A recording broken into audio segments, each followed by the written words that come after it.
Welcome to Sliver and Bite TV. Today we're making a classic Italian dessert, tiramisu. I wholeheartedly believe that there is more prep time than there is actually mixing and assembling this dessert. So let's get straight to it. Time to separate the egg whites from the egg yolks, and we're doing this with 3 large eggs. You can certainly double this dessert, however, whenever I've done it, it seems to be a little too wet at the end of it. So if you can, make them separately or take that risk and double or triple the ingredients. However, we're just doing a serving for 9 today, so plenty to go around. And while I'm cracking the last egg, just a little fun fact. Tiramisu, directly translated, means pick me up. And some texts have also said cheer me up. It must be the caffeine and that little bit of frangelico or Kahlua.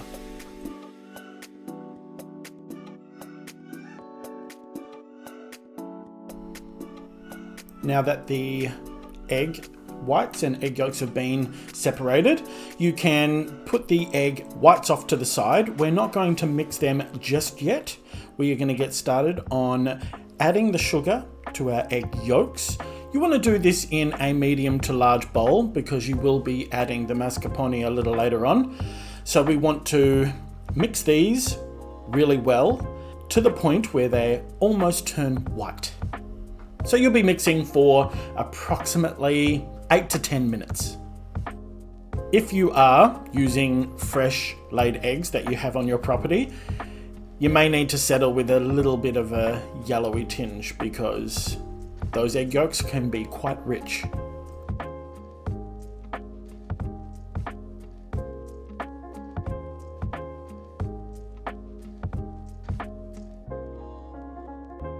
As you can see, I've just stopped the beating for now because I want to scrape down the bowl just to make sure that we've got all of those sugar crystals mixing in with the egg yolks.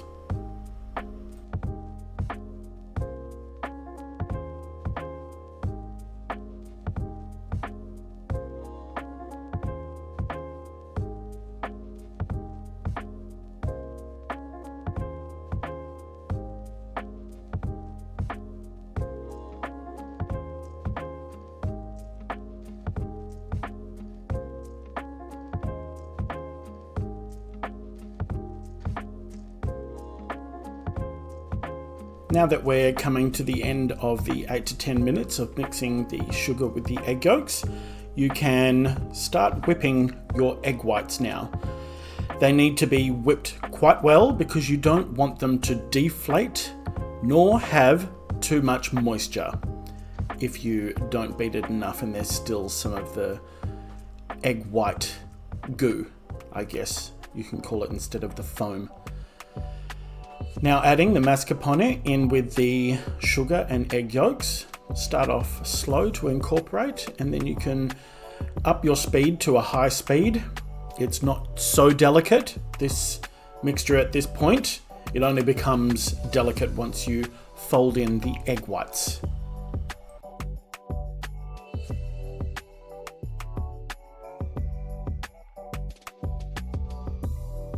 And just doing another scrape down to make sure that the sugar and egg has fully mixed in with the mascarpone.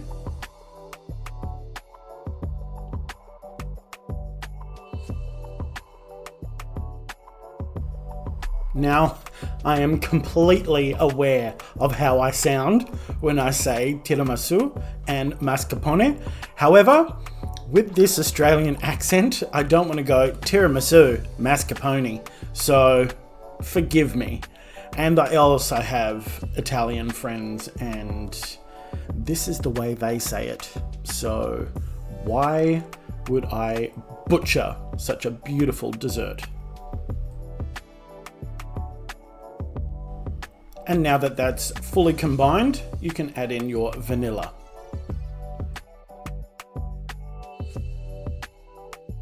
And just mix that to make sure it's fully combined before we start incorporating the whipped egg whites into this mixture.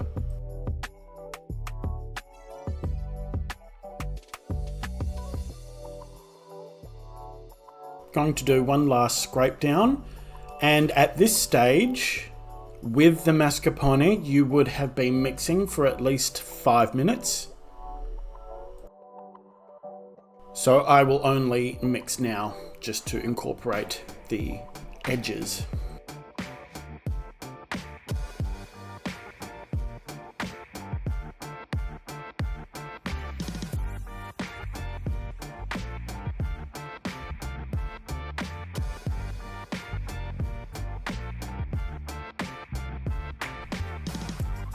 And also just doing a little tidy up, because after we incorporate the egg whites, we're ready to start assembling.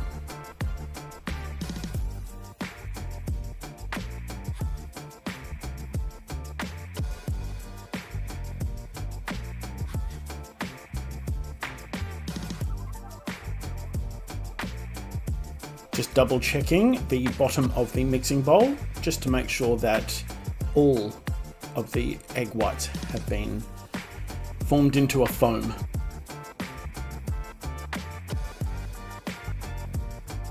And now just adding in a third of the egg whites, and you'll see that I am rolling the spatula around.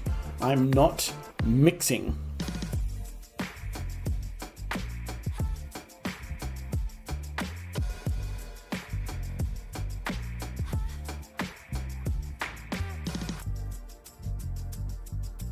This process needs to be done relatively slowly and gently so that you don't completely pop all of the egg white foam.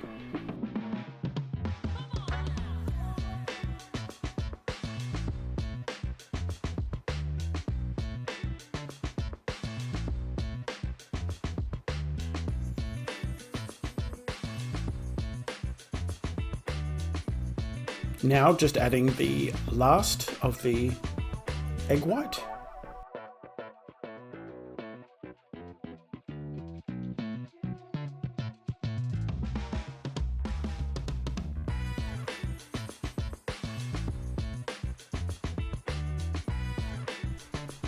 Whilst the egg white foam needs to be incorporated, the least amount of folding, the better.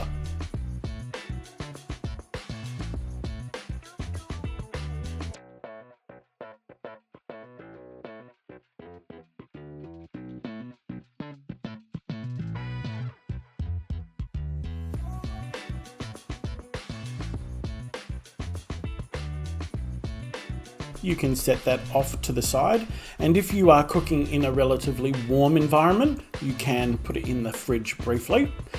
Just adding the optional Kahlua or frangelico to my plunged coffee. You want to make sure that you're using a decent plunge coffee or espresso. You don't want to be using instant for this. And then we are briefly dunking our ladyfingers into this mixture. As I was learning how to make tiramisu, I was submerging for too long, and the dessert ended up being an absolute swamp. So in and out very quickly. You're basically just coating the outside of the ladyfinger, because the moisture and the natural weeping from the mixture of the egg whites, egg yolks, and the sugar and mascarpone will further wet it down just that little bit. So you just need to be a little reserved here. Adding in half of the mixture now, and then just evenly spreading that out over the top of the dunked ladyfingers.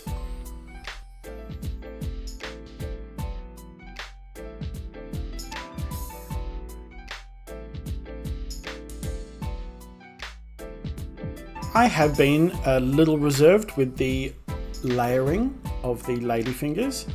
I could have possibly cut down the center of one of them just to pack them a little more tightly, because you run the risk of the dessert falling apart if the ladyfingers aren't touching in the actual bowl or serving platter. So just be mindful of that. As you can see here, they're quite tight. It was more so at the end. And if you can't put in a half or make it completely tight, you can crush one of the ladyfingers over it just to fill the gaps.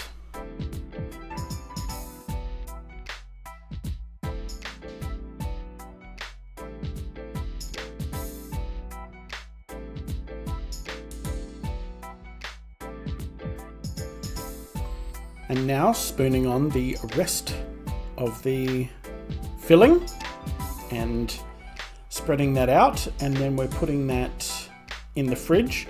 Ideally, we want this overnight. However, I cut into it 6 hours after it had been in the fridge, and it was passable. Allowing the dessert to sit for 12 to 24 hours just allows it to settle in, firm up that little bit, and makes it a lot easier to cut. As you can see with the last few spoons that I put on, because I've handled that and it's been out in a slightly warm kitchen, you can see that it's a lot smoother and it's not as aerated as the beginning of the assembly. So you just need to make sure that less movement is better. I've placed my tiramisu in a container that has a lid with it, so it's airtight. You are able to simply put some cling film over it, but it does need to be airtight. This will avoid a crust forming on the top of it. So this is 6 hours later, but of course 12 to 24 is better. Just showing you the layers that I have there. And now just putting on some powdered cocoa. There are some people that dislike it, almost dislike the whole dessert because of this step. However, I was working in a kitchen, and the owner, she liked shaved chocolate over the top of it. So that's another option. And it actually sounds quite good. But obviously, this is the OG. And as you can see, I'm tapping the sieve with a teaspoon. I find that when you shake it back and forth, it's too erratic and you have a little less control. This way, you can measure out exactly what you want. And you don't want a thick layer of the powdered cocoa, you just want enough to fill in the gaps. Now it's time to cut into it. You'll notice that you run the risk of pulling up some of the filling at the end there. So a little tip is to have a warm knife and wiping off the blade before you go in to cut another line. And another alternative, and what they do at any fine dining restaurant, is actually just scoop it straight out of your container and place it straight onto the plate. No cutting needed.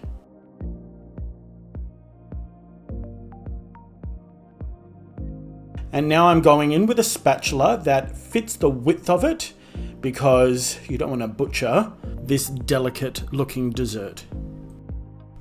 It's hard to describe just how smooth and luxuriously velvet the filling is. You really need to experience it for yourself. And do yourself a favor, head to a beautiful, authentic Italian restaurant and try one of theirs. Thanks for joining me here at Sliver and Bite TV.